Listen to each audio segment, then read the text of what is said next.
नमस्कार मंडळी, मी मिनी ब्लॉगची खूप लेट सुरुवात केलीच, रात्रीच केली का तर मला तांदूळ आणि उडदाची डाळ सकाळी भिजत घालायची होती, पण मी विसरून गेले. आत्ता टाकली डाळ, तर काय घरचीच आहे का तर म्हणलं श्रीला उद्यासाठी टिफिनला डोसा की द्यायला येईल, नाही तर नाश्त्याला होईल, बघू म्हटलं उद्या चला आता भिजत ठेवलं. तर म्हणलं संध्याकाळची भाजी तयार करावा. नवऱ्याला गोड गोड बोलून तर खूप कंटाळा आला होता, तर चला म्हटलं आज कारलं जरा खाऊ घालते. म्हणलं भांडण तरी करायला थोडं नाही का, त्यांना पण कारलं तसं आवडतं, भांडण काय करणार बिणार नाही. तर ही रेसिपी तुम्ही नक्की ट्राय करा. कारलं चिरून घेतलं, त्यानंतर त्याच्या आतले बी सगळे काढून घेते मी, का तर तसं छान लागतं, कडू पण होत नाही जास्त. त्यात मीठ टाकून ठेवलं 1 चमचावर. 8-10 तास मुरून होईल म्हणलं, तोपर्यंत माझा कांदा वगैरे छान असं चिरून होईल ते, आणि कारलं आणि मीठ दोन्ही चांगलं एकजीव केलं. त्यानंतर झाकण ठेवून दिलं आणि एका साईडला ठेवून दिलं.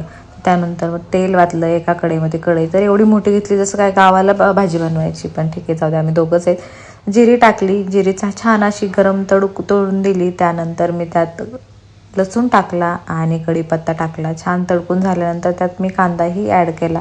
त्यानंतर छान असं लालसर भाजून घेतलं. जास्त कांदा काय परतून द्यायचा नाही, का तर आपल्याला त्यात लगेच कारलं टाकायचं. ही रेसिपी लगेच ट्राय करा आणि तुमच्या घरचे एवढे खुश होते नवरात्र म्हणून, बापरे कारलं नाही आहे दुसरी भाजी आहे कुठली तरी. तर चला मग त्यात मी हे ॲड केलं कारलं आणि चांगलं मऊसूत एकजीव होईपर्यंत त्याला चांगलं परतून दिलं.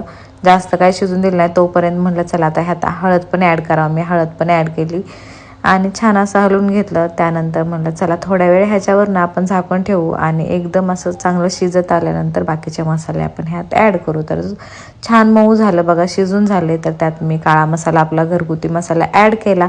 त्यानंतर लाल ॲड केलं आणि छान असं हलवून घेतल्यानंतर म्हटलं परत एकदा थोड्या वेळ झाकण ठेवते, का तर छान अशी मस्त चव लागेल त्याची. तर हे बघा इतकं छान दिसत होतं ना. त्यानंतर मी ह्यात गूळ ॲड केला, दाखवायचं विसरलं मी. गूळ 1 चमचा ॲड केला, त्यात 2 चमचे मी कूट ॲड केलं आणि मस्त असं हलवून झालं. तुम्हाला कारल्याची भाजी एवढी छान दिसते ना, तेवढी छान लागते पण. त्यात आणि एक सिक्रेट मसाला सांगते तुम्हाला, त्यातनं एक मॅगी मसाला मी दाखवत होते. तर ही मॅगी मसाला थोडासा ॲड केला, का तर मोबाईल एका हातात होता म्हणून ते पडतच नव्हता. परत मी मोबाईल बंद केला आणि मसाला टाकून घेतला. आणि ह्या मसाल्याने भाजी आपण डेली जी भाजी बनवतो त्यापेक्षाही ही भाजी एकदम मस्त आणि खूप छान लागते.